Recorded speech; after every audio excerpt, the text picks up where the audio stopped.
tolong Elsa yang jadi tuan rumah sekarang. Tolong Elsa tayangkan materi kita.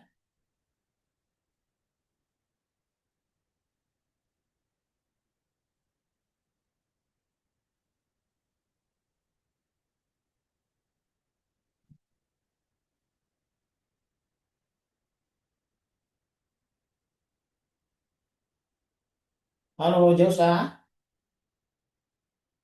kemana? Atau ini ketua kelas ini.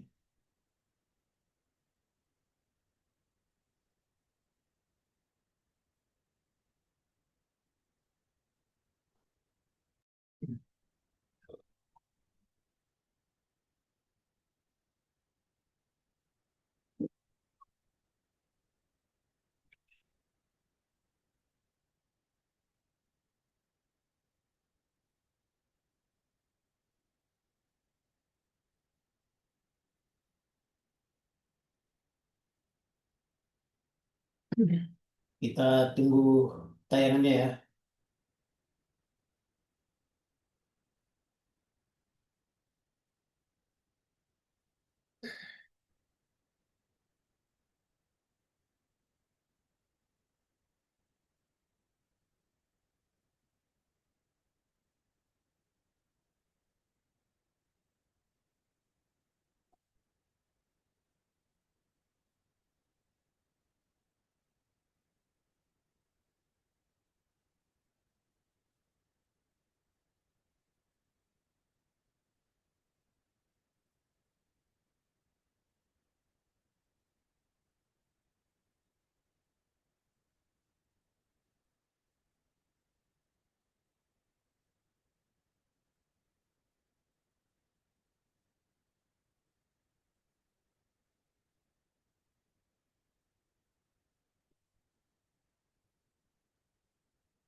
Jaringan ini Elsa ya.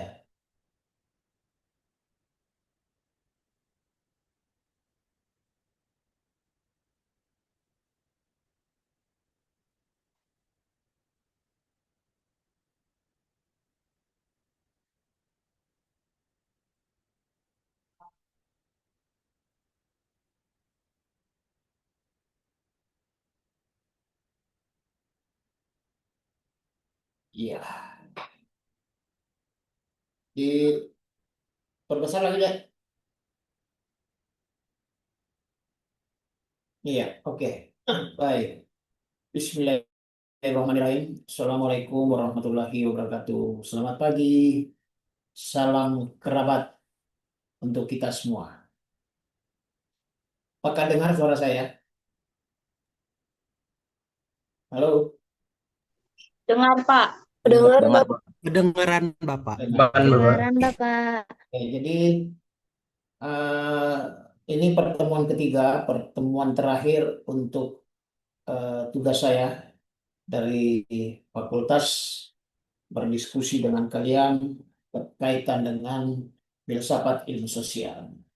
Nah, untuk pertemuan ketiga ini saya ajak kalian semua untuk kita sama-sama mencermati, berdiskusi juga tentang filsafat ilmu sosial kontemporer dan konteks Indonesia. Oke, lanjut, Jelsa. Slide berikutnya,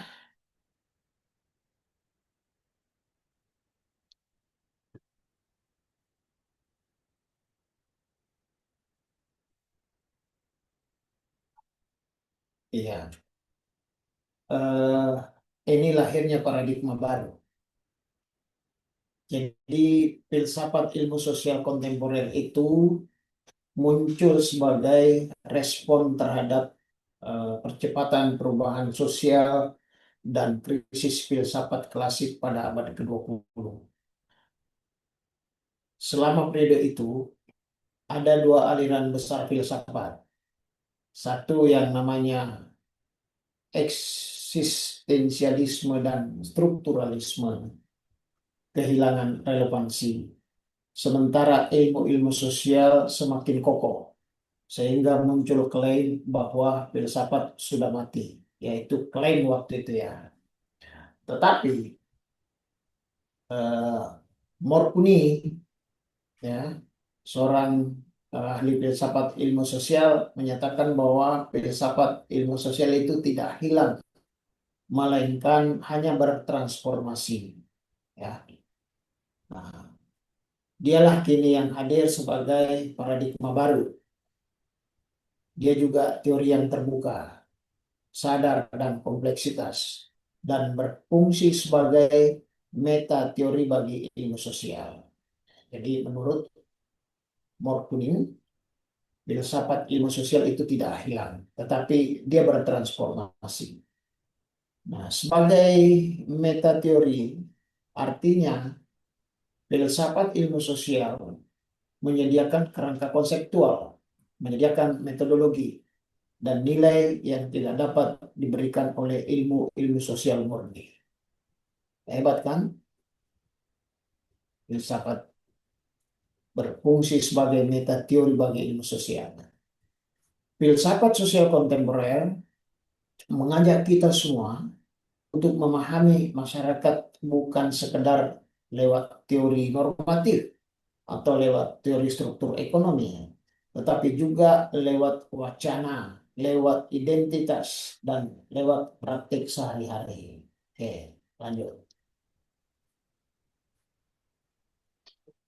Terus,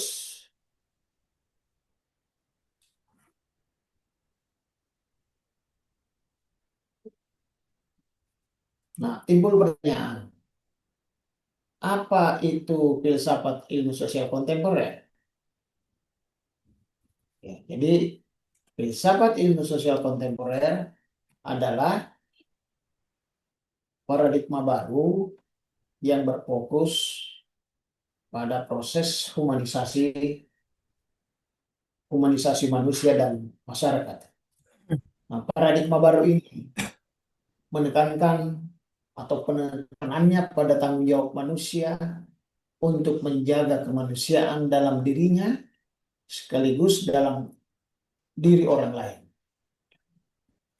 Tugasnya tidak hanya menjelaskan fenomena atau gejala, tetapi bertugas untuk menyusun prinsip-prinsip metodologi, memberikan standar evaluasi atas perkembangan dan kemajuan ilmu-ilmu sosial. Dengan kata lain, filsafat ilmu sosial tidak berhenti pada kebenaran teoritis, melainkan berusaha menjadikan kebenaran itu aktif dan tetap berdaya guna. Filsafat ilmu sosial kontemporer diwarnai oleh tema-tema seperti postmodernisme. Nanti teori-teori seperti ini didapat nanti di teori-teori antropologi. Globalisasi, krisis ekologi, serta perkembangan eh, teknologi digital. Oke, terus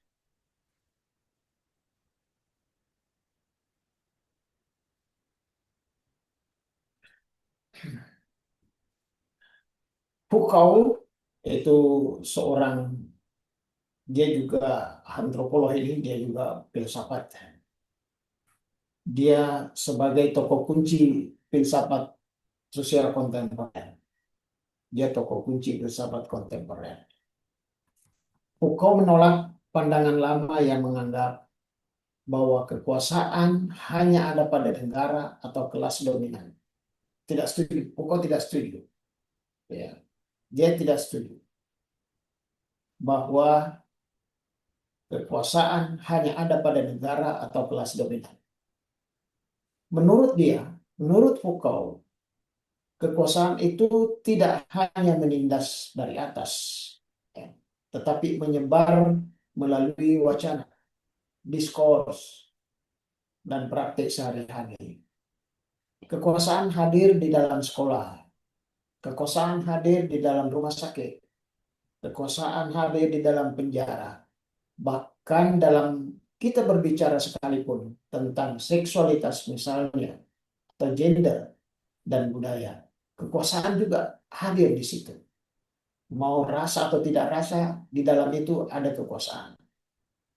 Sehingga Foucault terkenal dengan konsep power atau knowledge.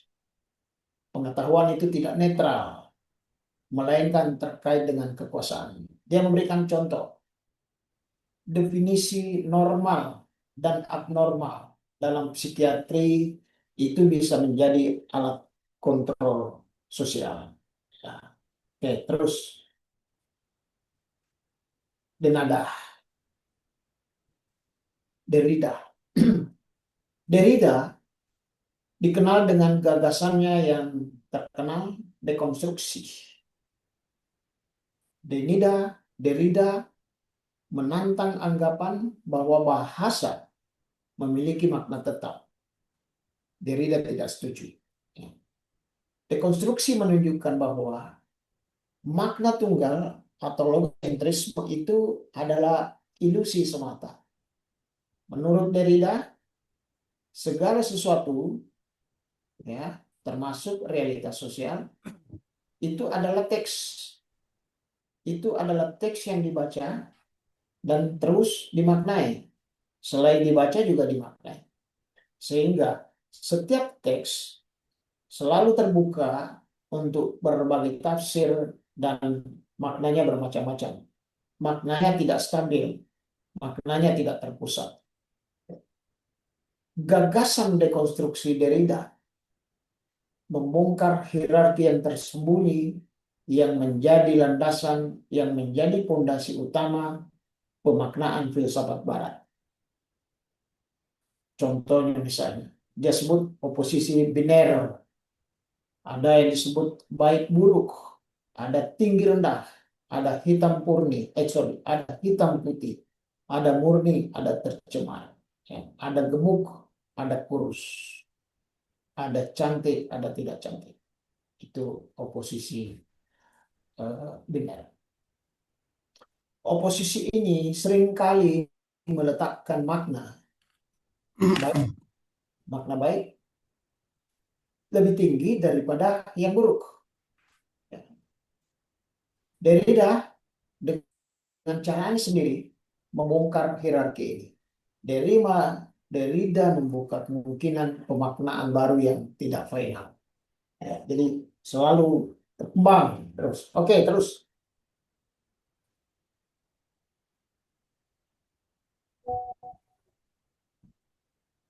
Giddens.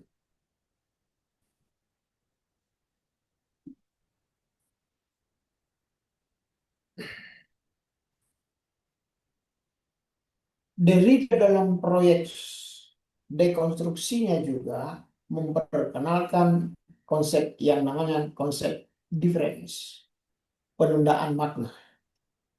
Tujuannya untuk menunjukkan bahwa makna bahasa tidak pernah tunggal. Makna bahasa tidak pernah tunggal, tidak pernah final, atau langsung hadir. Makna hadir di sini sebagai jejak perbedaan dengan kata lain. Makna tidak bisa dipaku dalam satu makna yang tetap dan final. Dia memberikan contoh. Contohnya dari Derrida. Kata ibu. Derrida mengatakan makna kata ini dimengerti karena berbeda dengan kata ayah atau bapak. Ya. Tidak ada makna tunggal kata ibu sebagai perempuan yang melahirkan Anda, yang melahirkan kita semua. Ya. Itu Adam seharusnya Anda. Ya. Makna kata ibu bisa saja merujuk pada ibu tiri, dosen perempuan Anda, dan lain-lain. Dengan menunda makna tunggal, maka terbuka kemungkinan hadirnya makna-makna yang lain yang terus berubah sesuai dengan konteks penggunaannya. Jadi ibu bisa saja menunjukkan kepada ibu tiri, kepada dosen perempuan, dan lain-lain sebagainya. Dan lain-lain itu bisa mungkin ini ibu asuh misalnya. Nah, implikasi gagasan dekonstruksi membuat kita peka terhadap dominasi yang tersembunyi dalam bahasa. Misalnya, istilah mayoritas dan minoritas sering mengandung bias kekuasaan. Ya. Mayoritas selalu super dari minoritas. Minoritas selalu merasa terpinggirkan dari mayoritas. Nah, itu implikasi gagasan dekonstruksi yang membuat kita peka terhadap dominasi yang tersembunyi dalam bahasa. Jadi, di dalam bahasa ada dominasi. Ini contohnya. Ada mayoritas, ada minoritas. Ada senior, ada junior. Ya. Nanti kalau kalian sudah punya adik tingkat, ada namanya ospek, itu akan muncul istilah senior dan junior. Senior tidak pernah salah, selalu kembali ke pasal 1. Ya. Pasal 1 menyatakan bila senior salah, kembalikan pasal 1. Pasal 1 menyatakan senior tidak pernah salah. Itu implikasi gagasan dekonstruksi yang membuat kita peka terhadap dominasi yang tersembunyi dalam bahasa. Ya, jadi perlu berhati-hati memang dalam berbahasa, apalagi dalam dunia keterbukaan media sosial sekarang. Oke, lanjut. Giddens dengan teori strukturasi. Anthony Giddens. Nanti akan Anda dapatkan di teori-teorinya atau mungkin dalam pengantar. Dikenal dengan teori strukturasinya atau dualitas struktur.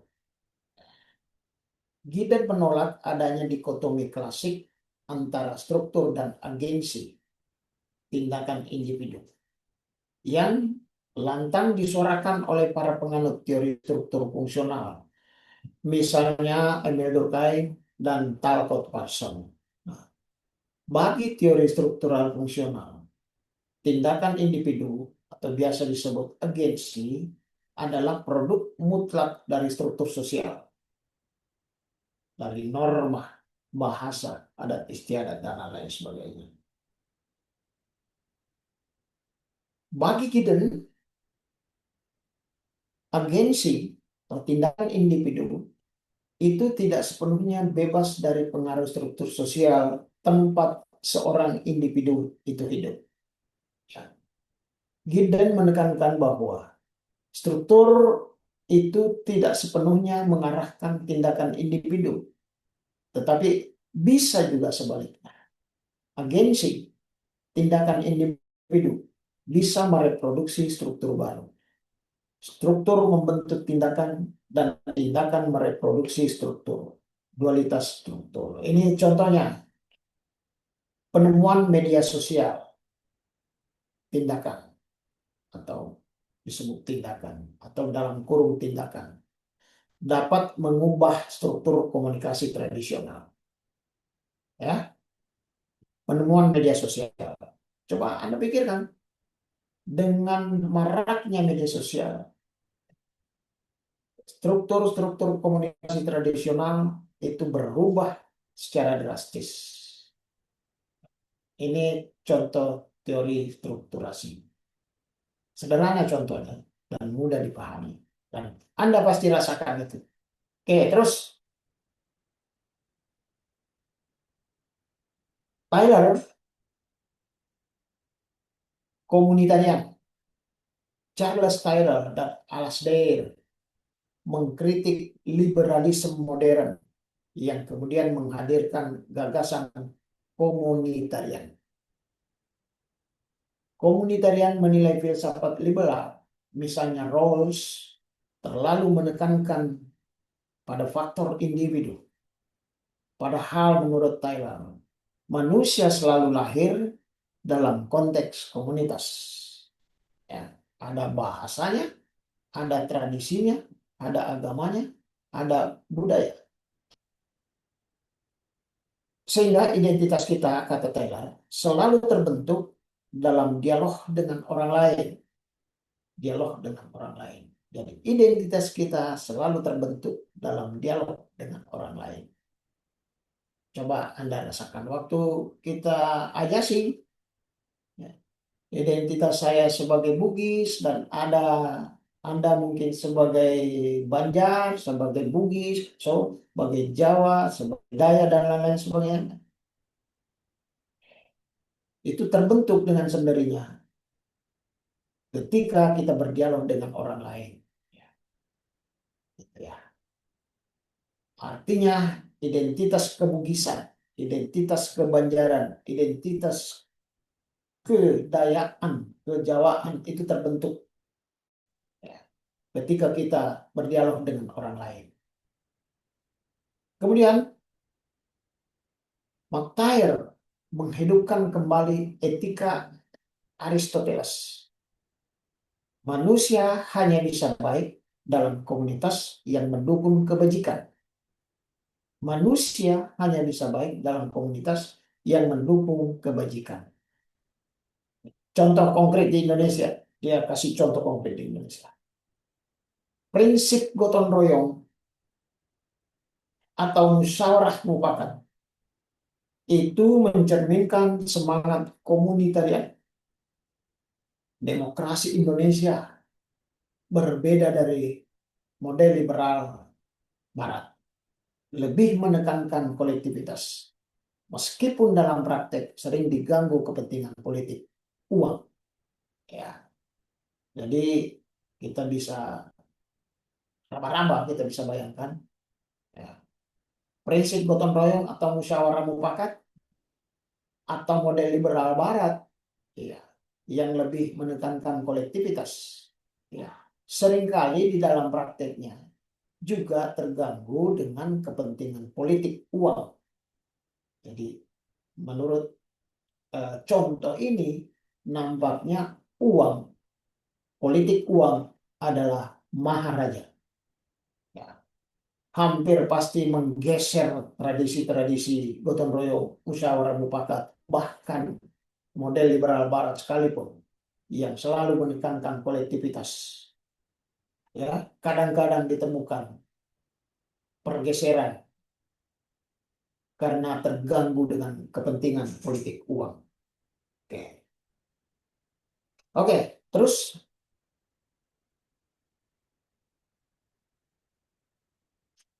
globalisasi, ekologi, dan teknologi digital.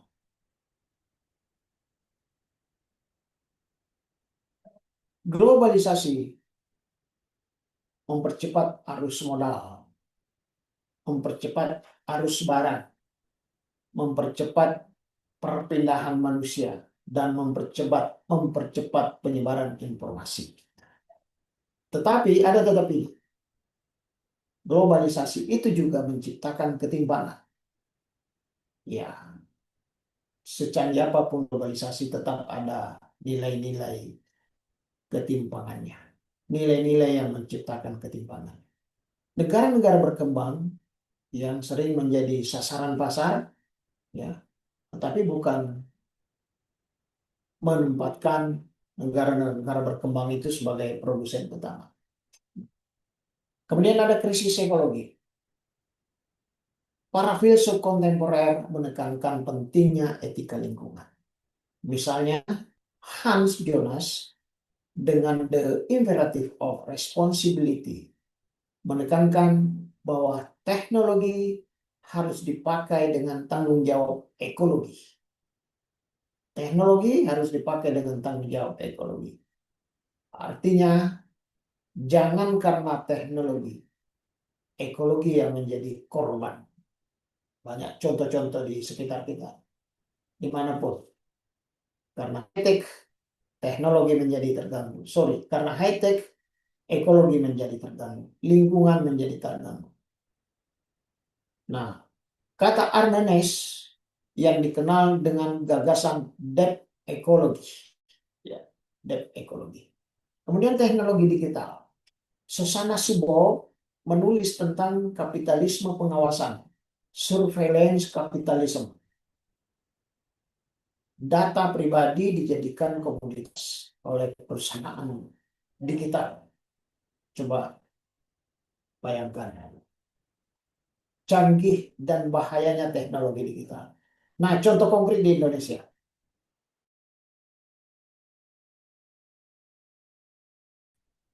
Itu memberikan fleksibilitas kerja. Gojek dan Grab memberikan fleksibilitas kerja. Tapi di lain itu, selain itu juga menciptakan kerentanan pekerja tanpa perlindungan sosial yang cukup memadai. Nah, kemudian media sosial. Media sosial memunculkan demokratisasi informasi, ya, tapi juga banjir hoax dan polarisasi politik. Dan apapun bisa dibentuk lewat media sosial. Kemudian krisis iklim. Ya, karena krisis iklim di mana-mana ada banjir. Ya, banjir Jakarta, kebakaran hutan Kalimantan. Itu menunjukkan bahwa pembangunan dengan mengandalkan high-tech sering mengabaikan aspek-aspek ekologi yang membahayakan semua orang. Oke, kita lanjut. Nah, bagaimana memahami Pancasila sebagai filsafat sosial? Terus, hakikat Pancasila sebagai filsafat sosial. Pancasila bukan sekedar dasar negara, tapi cerminan pandangan hidup kolektif bangsa Indonesia. Ini sangat ideal. Pancasila menjadi kerangka berpikir untuk memahami manusia, memahami masyarakat, dan memahami negara dalam hubungan-hubungan sosial. Pancasila juga mengandung dimensi namanya ontologis atau hakikat manusia. Kemudian epistemologi, cara mengetahui, dan aksiologi, nilai hidup bersama. Nanti kalau ada pertanyaan, Pancasila itu mengandung ontologi, epistemologi, dan aksiologi. Jelaskan. Ya, oke. Terus dimensi etika sosial dalam Pancasila. Pancasila memberi pedoman nilai untuk keadilan sosial, untuk kemanusiaan, dan untuk musyawarah. Hebat sekali. Generasi sebelum kita ini menciptakan Pancasila sangat lengkap. Pancasila menjadi etos sosial yang mengatur hubungan antar individu, masyarakat, dan negara. Pancasila juga menuntut keseimbangan antara hak dan kewajiban, antara kepentingan pribadi dan kepentingan bersama. Ya, oke, terus. Nah, Pancasila sebagai kritik sosial. Pancasila dapat digunakan untuk mengkritisi praktik sosial yang menyimpang dari nilai kemanusiaan, keadilan, dan persatuan. Pancasila memberi landasan untuk menolak ketidakadilan struktural, korupsi, penindasan, dan diskriminasi. Pancasila juga mengarahkan masyarakat pada perubahan sosial yang humanis dan berkeadaban. Itu Pancasila sebagai kritik sosial. Oke, terus. Pancasila dan integrasi sosial. Pancasila menjadi sumber persatuan di tengah keberagaman etnis, keberagaman budaya, dan keberagaman agama. Pancasila juga menawarkan konsep Bhinneka Tunggal Ika sebagai filsafat kohesi sosial. Pancasila mencegah fragmentasi sosial dengan menekankan nilai solidaritas dan musyawarah. Hebat sekali. Kita punya falsafah negara berkaitan dengan integrasi sosial. Kelihatan tidak ada celahnya. Ya, tinggal manusia-manusia yang hidup di zaman sekarang yang kadang-kadang abai terhadap ini. Oke, terus kita lanjut. Pancasila dalam konteks modernitas dan globalisasi. Pancasila menjadi dasar filter nilai. Menerima kemajuan, termasuk teknologi, kemajuan demokrasi, dan kemajuan hak asasi manusia tanpa kehilangan jati diri bangsa. Pancasila ya menghadirkan jalan tengah antara tradisi lokal dan arus global. Pancasila menegaskan pentingnya humanisme religius yang khas Indonesia. Hebat sekali kita punya Pancasila. Oke, terus Josa, sebagai etika politik dan sosial, Pancasila menjadi pedoman dalam membangun masyarakat adil dan makmur, menyediakan orientasi etis bagi kebijakan publik, hukum, dan pemerintahan. Pancasila mengajarkan musyawarah mufakat sebagai alternatif terhadap konflik sosial dan politik. Oke, terus Pancasila juga mengucapkan terima kasih kepada kita semua. Oke. Itu ya materinya. Silakan kalau ada mau ditambah, ada mau dikaring, ada mau ditanyakan, ada mau dikomentari. Silakan. Kita masih punya waktu banyak. Tapi saya hanya bisa 1 jam ya. Jadi hmm, saya punya tugas sampai yang ketiga kali. Sudah berakhirlah pertemuan kita di sini. Tetapi nanti di saat eh, ada jadwal final, ujian final, saya diminta bikin soal, mungkin ada soal 1, 2, atau 3 ya, dari semua materi yang saya sampaikan. Dan pasti Anda tahu jawab tanpa membuka buku. Ya, saya nanti akan mencoba eh, membuat eh, kisi-kisi pertanyaan berkaitan dengan Pancasila dan kehidupan masa kini. Nah, sebagai generasi milenial, Anda mempersepsikan atau memandang Pancasila itu dalam kehidupan sehari-hari seperti apa sih? Ya, jangan terkontaminasi dengan teknologi yang canggih, ya, dengan globalisasi, tetapi jati diri sebagai orang Indonesia atau sebagai orang Banjar atau sebagai orang Bugis itu hilang ditimpa modernisasi itu. Itulah. Jadi saya kira itu ya. eh, Tidak usah kita sampai 2 jam 45 menit. Terlalu lama. Setelah ini saya akan pindah di kelas lain. Oke ya. Saya akan minta aja itu materinya sama aja usah. Materi 1, 2, 3 sudah lengkap. Ya. Kalau misalnya Anda mau berdiskusi silakan chat saya, WA, email, telepon langsung, silakan. Ya, Eh, gratis kita berdiskusi dengan mata kuliah ini. Bukan cuma mata kuliah ini saja. Berkaitan dengan antropologi silakan. Demi antropologi Fakultas Ilmu Sosial dan Ilmu Politik Universitas Lambung Mangkurat. Oke, kita foto bersama dulu ya. Buka videonya dulu lah. Nggak usah ragu-ragu.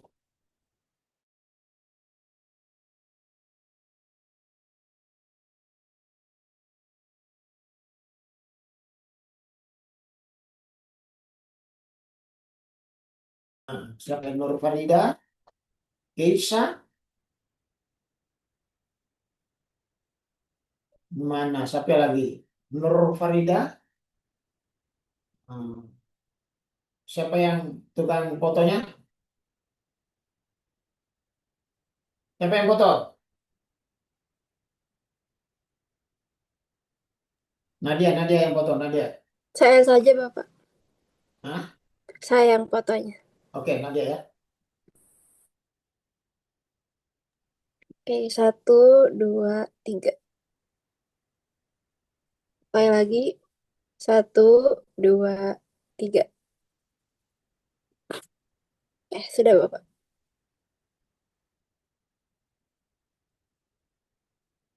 Ada lama-lama kayak gini kan? Oh ya. 1, 2, 3. Oke, thank you. Makasih ya. Terima kasih banyak, Bapak. Assalamualaikum Terima kasih warahmatullahi juga wabarakatuh. Bapak. Bapak. Terima kasih kembali.